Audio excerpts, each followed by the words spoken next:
What's up, CCONation? Your boys, Ryan, Brando, here for a brand new segment, playlist? Segment. Radio guy, right? Okay. Top 10s. We said we were going to do them. This is number 1. If you're new to CCONation, welcome. If you've been around, bear with us. We're going to go over some of the stuff you already know. What we're going to do is start to get everybody a little bit more familiarized with us face to face, and we're going to do it with our top 10 favorite cards. All time. All time? All time. I did all time. We're not supposed to do all time? All time. All time. All sure. time. I have one that's a real stinker, but all time. All time. Okay. Getting right into it, so you guys get to know the man inside the... Number 10. Icarid. Icarid is a 4/1 for 4. Sack it at the end of turn, and then during your upkeep, you can remove a black creature from your graveyard to put it back into play, and it has haste. Haste. Haste. Love haste. Haste is good. What's so good about this card? I, as I've said lots of time on the cast, love to play Dredge. And Icarid used to be kind of the backup win condition with Dredge. If you couldn't just combo and win, you beat people to death with Icarids. And it taught me all about resource management and threat assessment and when it's okay to bring in a dude and to attack. Which creature do you move from your graveyard to make your Icarid good and still make your deck be able to work? It's a hard card to play properly, and the art is badass. Oh yeah. Whatever. It looks like a flower that's... Okay. Number 9. Goblin Pile Driver. Now, I know you expected this one to be Cranko. I know you did. I think everybody did. Anybody who's not new to CCONation expected this to be Cranko. What gives?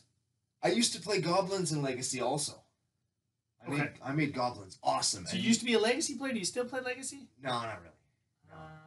The financial hurdle is too high, and I'm not going to complain about that right now. This is all about how awesome Legacy used to be, because you used to play Goblin Pile Driver, and it used to beat control decks all day. And what's the number 1 control deck in Legacy at the time? Merfolk. You know what Merfolk can't beat? Goblin Pile Driver. Got Pro Blue. Yeah, it was so good. It was like, Lackey, Siege Gang, die to my Pile Driver.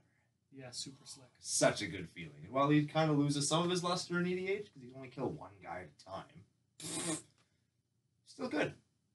Also, it's like a little Yoda-looking dude hanging onto somebody's head. I was gonna say, unless you can cast a kicked Rite of Replication on him, but you can't.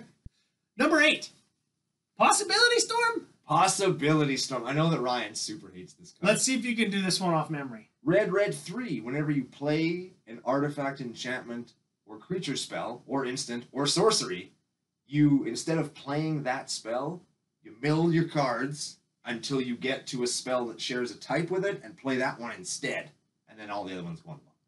Now, normally I would say terrible. Terrible. Never play this. But this card actually sees a little bit of fringe play in competitive EDH lists. Not why I like it. I like it because it's fun. Every time I play Possibility Storm, I am having fun. And even if everybody else isn't having fun, I'm having fun. Yeah, that part. And that's what I care about. That part. Yep, the more fun I get to have, the more fun I am then having. Therefore, the more I like the card. And Possibility Storm, all by itself, does that. That's awesome. We're like 3 cards in, and I want to stop. Number 7. Number 7. Inspiring Statuary. A little bit of a weird include, right? I mean, it's a 3-mana artifact. But it turns all of your other artifacts into rocks. It itself is a rock. So it takes away that EDH build constraint where it's like, oh, you need so many rocks in order for your deck to statistically be playable. Fuck all that shit. I want to tap my Howling Mine for a mana to play a thing, and then you don't get to draw any more cards. Wind Orbs. There's all kinds of artifacts that I want to tap to turn them off. I want to put 5 swords on a guy. Ooh. Then I want to hit you with it. And then I want to tap those 5 swords. You can tap your swords to equip other swords. Yeah. No, you can't. You have to play things. Only to cast on artifact things. Oh, okay, I get you. I'm gonna beat wholesale ass with some dudes that suited up with swords. I don't know how he's wielding 5 swords, but he's doing it. You're doing it! Hold him in his butt cheeks, all clench walking. Right? That's probably what he's doing. That's probably exactly what he's doing. Number 6. Clone. Clone. Clone? Clone. Like OG clone? OG clone. Clone. Clone. Any creature you want for blue 3, and look at this art. So good, right? It's super hilarious. What I like about clone, it was the first, like, draft chaff thing that I kind of pulled out, and I was like, oh, this is so cool! Draft chaff rare. Because it's like, it's the best thing on... I like it so much, I built a deck around it. We did a show on it. I like clones so much, I built a deck made entirely of clones that doesn't do anything unless you are doing something. That being said, the deck, I remember playing against it, scaled very well. The better or more robust your opponent's decks were, the more powerful your opponent's decks are, the better the clone deck gets, because you just clone it and steal it. Exactly. How cool is that? And Okay. clone was kind of not the first thing to do that. But it's been reprinted 12 times. They gotta be doing something right there. Actually, was clone in alpha and beta? Yeah. It might have been the first one to do that.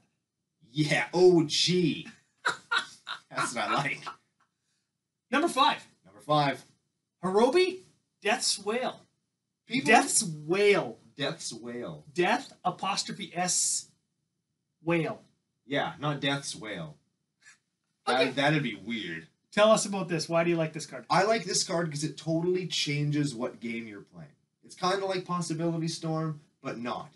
Everybody else is trying to play Magic. I don't want to play Magic. I want to play Hirobi Death's Whale.game. CCO Podcast, Episode 1.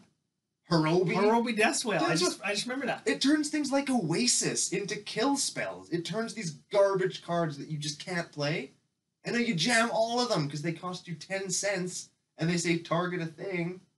Again, I'm having fun. I don't care if anybody else is having fun. Number 4. Number 4. Now, here's one that I could get behind. Combo City. CCO Staple. Intruder Alarm. Intruder Alarm. Look at it. Look at it. Untappity tap tap. No untappity tap tap. Whatever you want it to do. I would play Intruder Alarm in every deck. Hold on a sec. Here's the thing. Really? Hold on a sec. Every deck, and we're on like number 4? I'd play it in every deck. I would put it in every single deck I ever played. If it was an artifact, every deck would have Intruder Alarm in it. I don't even care if it's good. I would play it. That's how much I like this card. It's 2 things. You cast it, 3 mana. Yep. It keeps all creatures tapped. Yeah, there's no untap step for creatures. So you could use it as a control card. If you wanted to be lame. Or bad. Or terrible as a person, yeah. The other thing it does, cast a creature, untap all creatures. Yeah. Combo City. Absolutely. You can Cranko, you can use all your mana dorks to play dudes. You could just play it because it's funny. Number 3. Number 3. Here's another one that I can get behind. Just because I like this. I don't play this deck, but I have it in a deck. Ooh, yeah. Omnath Locust of Rage. I like this one, because it's one of my very favorite commanders, and 2, above all other cards in all of Magic, I feel that somebody at Wizards was thinking specifically of me when they made it. No. The only time somebody from Wizards thinks specifically of us is when they steal our song. What he said. Getting back into it. It's my favorite 2 colors. It does my favorite thing, which is beat wholesale ass. We like that. And it does my other favorite thing, which is rebuild after Jesse rats the table, allowing me to beat more ass. F you, Jesse. Number 2. Number 2. Sliver Queen. Sliver Queen. What the hell, man? Not only is it one of my very favorite commanders, Okay. it's also, a fun little story, the first booster pack I ever bought with my own money I like stories like that. was a Stronghold pack, and my very first rare I ever pulled was a Sliver Queen. No. The Sliver Queen that is the commander of my Sliver deck, painted by you, is the very first rare I ever pulled out of a Magic pack. History before we even knew it was history. Very cool. That's kind of a sappy include, but it also lets me do all kinds of degenerate things. Super powerful card. Combo City. Intruder Alarm goes in that deck. Yes, it right? does. Anything goes in that deck. It's 5 color. I'm having fun. It doesn't matter if anybody. You're kind of a dirtbag. Number one. Number one. Number one. Decimate. We all knew this was coming, didn't we? Yeah, if you're part of CCONation from the podcast days, you knew your boy Brando was going to be decimating at number one. Every single deck that has red symbols and green symbols that I build will have decimated. 100% of the time. It is my favorite removal spell. It is my favorite spell. I can pick it up. I can pick up the physical card. I can walk around the table and pick things. And I can flip the physical card off of the table being like, fuck you, fuck you, fuck you. And it is the best feeling. It is the best. You can kill the worst thing at the table, then 3 other things just because.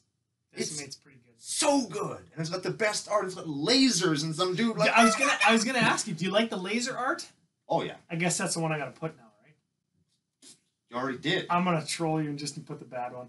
The other one. I thought we were friends, Ryan. I thought we were friends.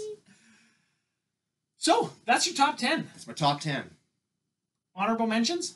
I don't have any honorable mentions. He doesn't like anything else. No, those are the only cards I like. Just those 10. It makes it really actually difficult to build decks because there's only 10 cards that I like. Well, good thing you have a Sliver Queen in there because you can play them all in one deck. Okay, there you have it. There's Brando's top 10. First of many top 10s, I hope. I'm excited about the top 10s. We're going to come back right away with mine. Look at the top 10 playlist. Let us know what you think on either video. Do you like our top 10s? Do you dislike them? Do you agree? Do you disagree? Did we get anything wrong? That happens like all the time? How can we get stuff wrong on our own top 10 list, Ryan? Is somebody going to comment and say, no, Brando, Decimate isn't your favorite card because Path to Exile is your favorite card? Which is the dumbest thing anybody could ever say. They might say that. They might now. I'm going to stop planting seeds like that. Yeah, it's only like video 1 and you're planting seeds. Okay, join us next time for your boys' top 10.